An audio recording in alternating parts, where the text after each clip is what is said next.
Mon nom de naissance, c'est Macky Silla. Donc le Madiba, c'est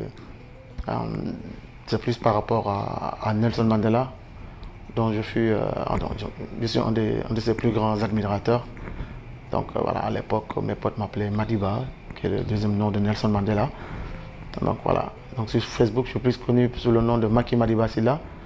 Mais comme j'ai eu longtemps à faire de la musique, à l'époque j'étais super actif. Vers les années 95, comme ça, jusque vers les années 2000,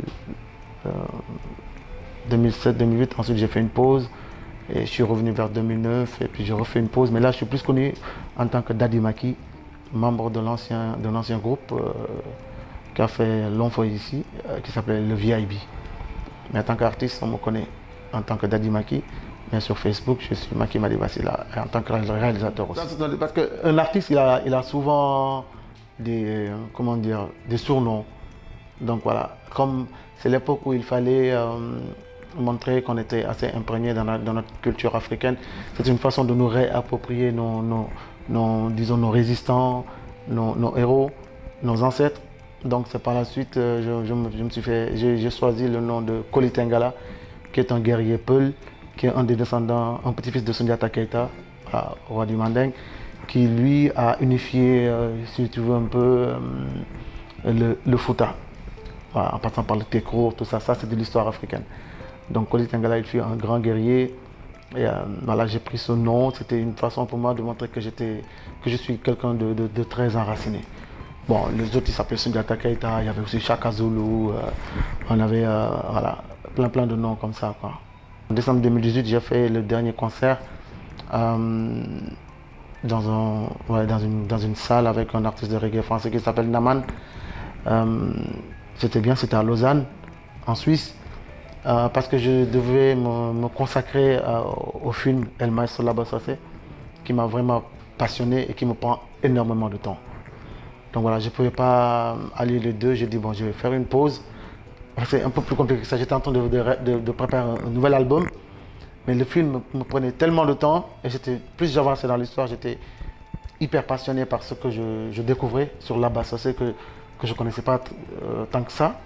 Donc j'ai dit, bon, cette histoire est tellement passionnante qu'il vaut mieux que je mette la musique en stand-by et que je finisse le film documentaire pour ensuite revenir. En fait, Laba Socé, c'est... Culturellement, c'est un des plus grands artistes que l'Afrique n'ait jamais connu. De la même dimension de Manu Dibango, en fait. Sauf qu'il est moins connu. Il est moins connu parce que il est d'une époque où il n'y avait pas tous ces outils de communication. C'est quelqu'un qui fait partie de notre patrimoine culturel. C'est quelqu'un qui est né en Gambie, qui a grandi au Sénégal, il a vécu en Côte d'Ivoire, il a beaucoup voyagé. Il a chanté avec les plus grands artistes cubains de son époque, comme Monguito El Unico, qui était l'un des plus grands artistes justement de cette époque avec Celia Cruz. Il a repris les plus belles chansons cubaines comme Guantanamera, les plus grands succès cubains. C'est quelqu'un qui a eu une carrière juste formidable. Laba Socé, c'est le premier disque d'or africain de musique afro-cubaine. En 1982, il a eu ce disque. Cet album a été produit par Roberto Torres, qui est un Cubain émigré aux États-Unis à New York, qui à l'époque était dans les années 80, 90, jusque dans les années 90, était un des plus grands producteurs de musique afro-cubaine. Son parcours est juste phénoménal. Par contre, en Afrique, nous avons le talent, je dis bien le talent, parce que je n'ai pas d'autres mots, de laisser mourir nos artistes. Donc c'est ce qui lui est arrivé. Voilà, il est mort dans des conditions assez tristes. Il a fini dans des conditions assez... Bon, de toute façon, je n'ai pas révélé le truc, donc dans le film, on s'en rendra compte. Mais c'est un artiste multidimensionnel. Il a fait de gros tubes comme... Ici, vous allez voir n'importe quel Sénégalais, il va vous fredonner soit El Divorcio, soit Aminata, soit Seni. Donc c'est vraiment un grand artiste. Il est décédé en 2007, donc ça fait 13 ans maintenant. Donc j'ai décidé, parce que de lui rendre hommage à travers ses films, de refaire son parcours. Hein. Le parcours d'abord de l'artiste qu'il a été, de son œuvre musicale, mais aussi l'homme. Et voilà, c'est pourquoi cette histoire m'a autant fasciné, quoi, et passionné.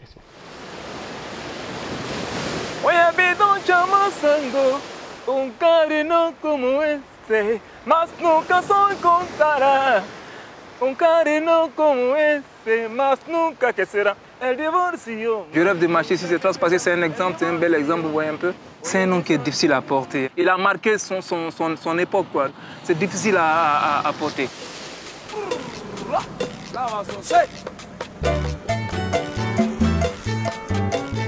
En Afrique, la culture n'est pas assez valorisée ou revalorisée, suivant le terme qui s'y est, parce que justement, on n'a pas compris l'importance qu'il faut de faire en sorte que ceux qui étaient là avant nous, qu'on fasse de telle sorte qu'ils soient reconnus à leur juste valeur à travers des films, à travers des expos, à travers même des émissions où on se rappelle de leur œuvre ou de leur art.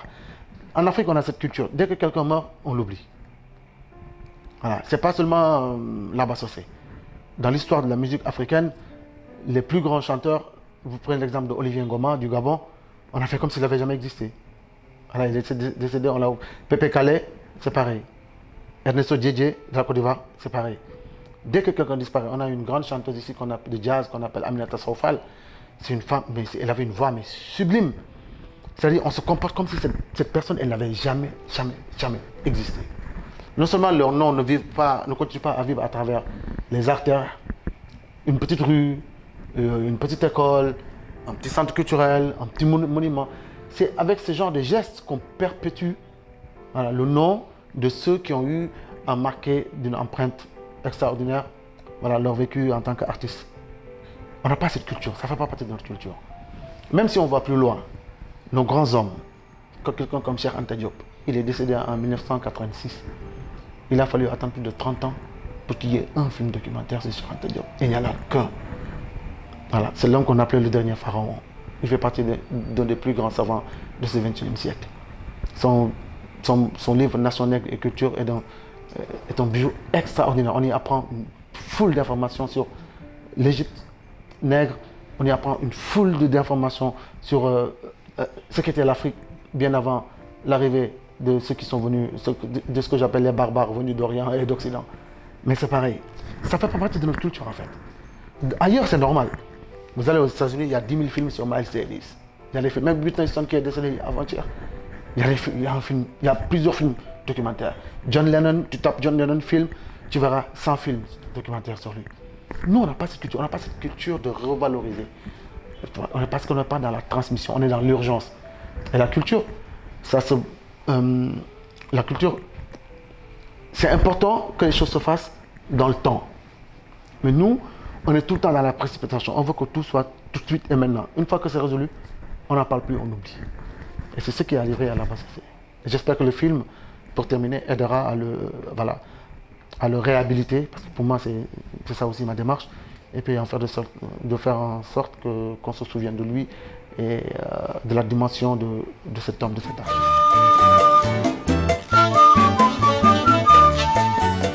Pour moi, Laba était un panafricaniste. Laba, du point de vue de l'art et de la culture, a fait énormément de choses pour le Sénégal et pour l'Afrique.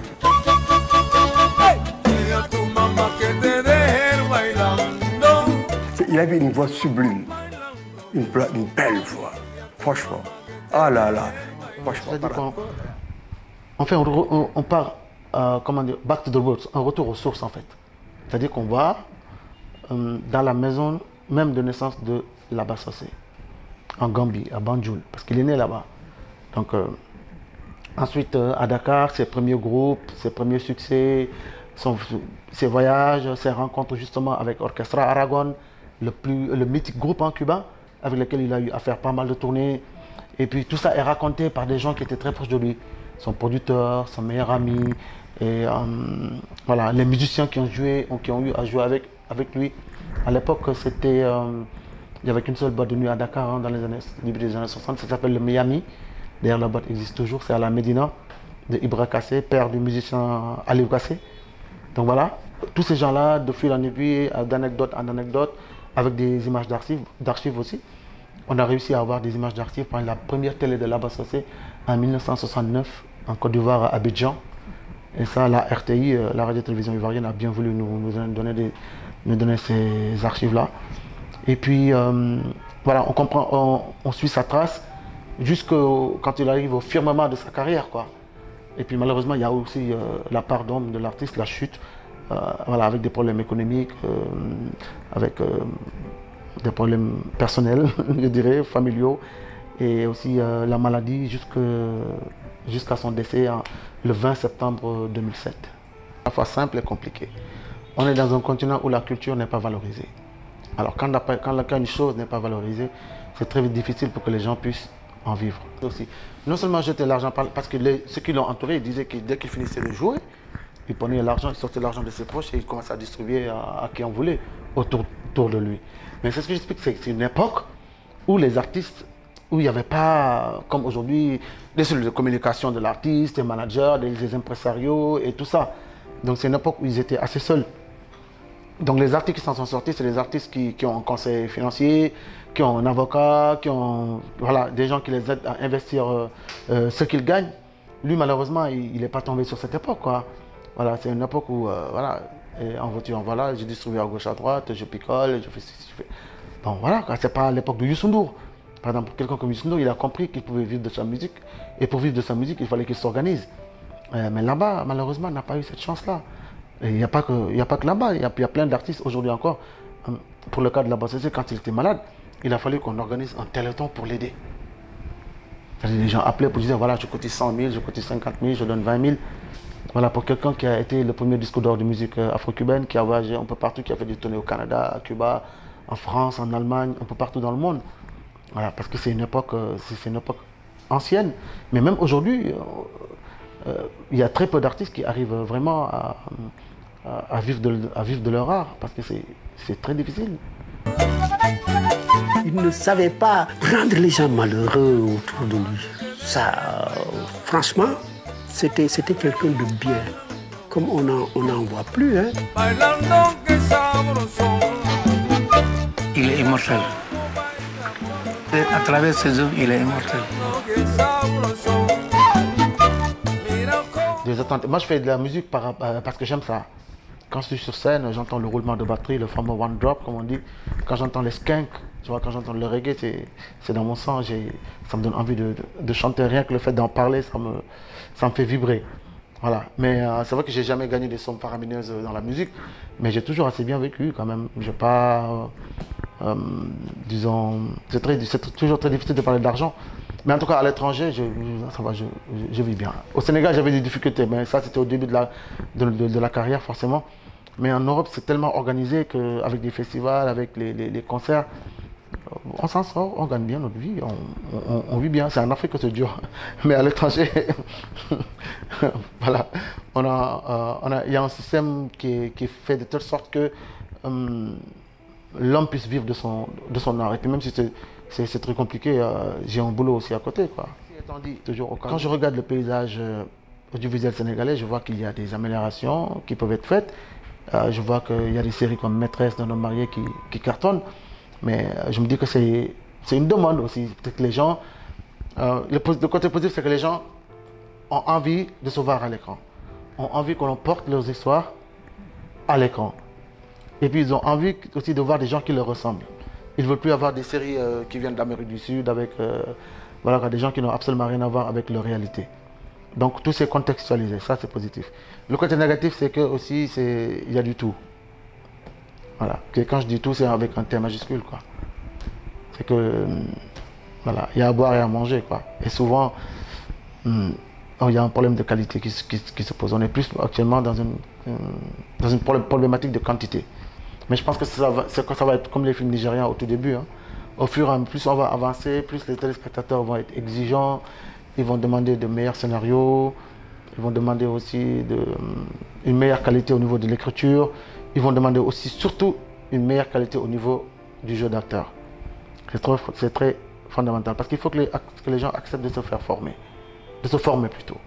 Parce que le métier d'acteur, ça s'apprend. C'est pas parce qu'on est mannequin qu'on est actrice.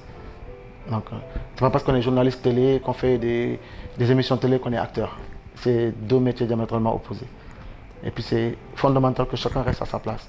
Qu'on sache qui sont les producteurs, qui sont les comédiens, et puis voilà, qui sont aussi les réalisateurs. Parce que s'il y a confusion, comme c'est toujours le cas au Sénégal dans tout, hein, après on ne s'y retrouve plus. Mais je les félicite et puis je regarde ça avec attention. D'ailleurs, nous-mêmes, on est en train de préparer le tournage d'un pilote d'une série sur laquelle on travaille. Le mot de fin, c'est d'abord je te remercie. Hein. Je me souviens de notre collaboration qui n'est pas à son terme, mais c'est l'occasion de revoir tout ça, n'est-ce pas? Et voilà, je te félicite aussi pour A+ TV.